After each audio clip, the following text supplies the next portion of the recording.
शाम का वक्त था। मगरिब की आजान की आवाज शांति से गूंज रही थी। एक पुराना सा घर और उसके आंगन में बैठी 70 साल की मासूम, बूढ़ी, कमजोर लेकिन बेहद अल्लाह पर यकीन रखने वाली महिला हाजरा बी। हाजरा बी की आंखों में थकान थी लेकिन दिल में सुकून।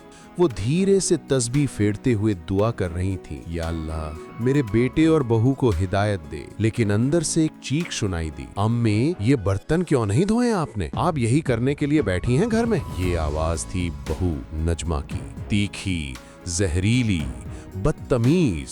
हाजरा भी घबरा कर उठी।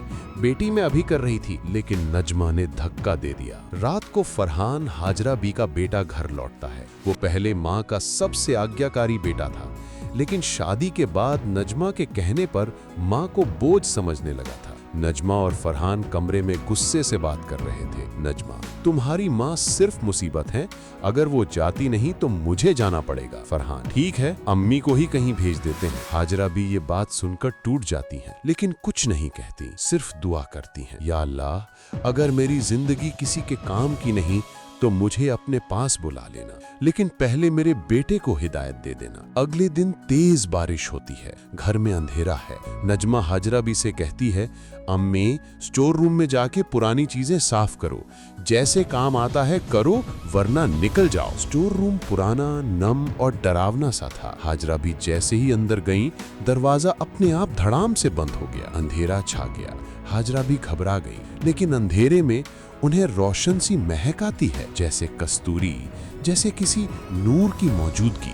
अचानक उन्हें अपने दिवंगत शौहर यूसुफ साहब की आवाज सुनाई देती है, हाजरा घबराओ मत, सच बहुत जल्द सामने आएगा। वो कांप जाती हैं। ये आवाज सच में थी या सिर्फ वहम? कहानी यहीं से सस्पेंस पकड़ लेती है। उसी रात हाजरा भी एक अजीब सपना देखती है। सपने में वो मस्जिद के बाहर खड़ी हैं। आसमान से तेज रोशनी उतरती है। एक बूढ़ा सफेद दाढ़ी वाला नूरानी शख्स कहता है, सब्र करने वाली कभी अकेली नहीं रहती, तेरी दुआ कबूल होने वाली है। हाजरा भी जाग जाती है। दिल धड़क रहा था। ये सपनों से ज्यादा एक इशारा लग रहा था।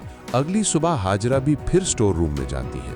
इस बार उन्हें एक पुरानी लकड़ी की पेटी मिलती है। वो पेटी यूसुफ साहब की थी, सालों से बंद। नजमा चिल्लाती है, अम्मी वो मत खोलना, वो मेरा है। हाजरा भी रुक जाती है। नजमा का इतना डरना अजीब था। वो धीरे से पेटी खोलती हैं और उसमें से निकलता है एक पुराना वसीयतनामा यानी विल और कई जेवर और पैसे जो असल में हाजरा भी के थे। वसीयत में लिखा था, मेरी सारी संपत्ति मेरी पत्नी हाजरा भी के नाम है, मेरे बाद किसी को इनसे छेड़छाड़ का हक नहीं। ये पढ़ते ही नजमा का चेहरा उतर जाता है। सस्पेंस अब खुल रहा था। फरहान घर आता है।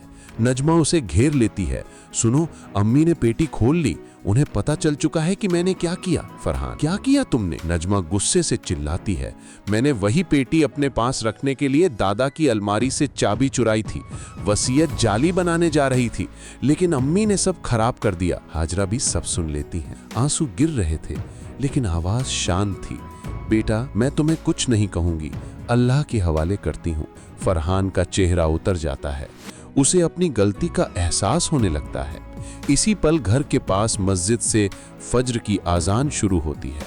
आजान की आवाज सुनते ही अंधेरी रात जैसे रोशनी में बदल गई। नजमा अचानक जमीन पर गिर जाती है। उसे सांस लेने में तकलीफ होती है। डॉक्टर आता है और कहता है, घबराहट और दिल की धड़कन तेज होने से हालत खराब हुई है, उसे आराम चाहिए और सबसे महत्वपूर्ण घर में सुकून चाहिए। डॉक्टर के जाते ही फरहान हाजरा बी के पैरों में गिर पड़ता है, अम्मी हमें माफ कर दीजिए, हमसे बहुत गलती हुई। नजमा रोते हुए कहती है, अम्मी मैंने आपका हक मारने की कोशिश की लेकिन आप हर बार सिर्फ दुआ ही करती रहीं, शायद इसी दुआ ने मुझे बचा लिया। हाजरा भी उन्हें उठाती हैं, गले लगाती हैं और कहती हैं, बेटी माफी मांगने वाला हमेशा छोटा नहीं होता और माफ करने वाला कभी बड़ा नहीं होता, सब अल्लाह की मर्जी है। कहानी एक मजबूत संदेश के साथ खत्म होती है। जिस घर में बूढ़ी माँ की दुआएं होती हैं वहां से बरकत कभी नहीं जाती। जो बहू बेटे बूढ़ी माँ को दुख देते हैं उनका चैन अल्लाह खुद छीन लेता है और जो सब्र करता है उसके लिए अल्लाह खुद रास्ता बनाता है।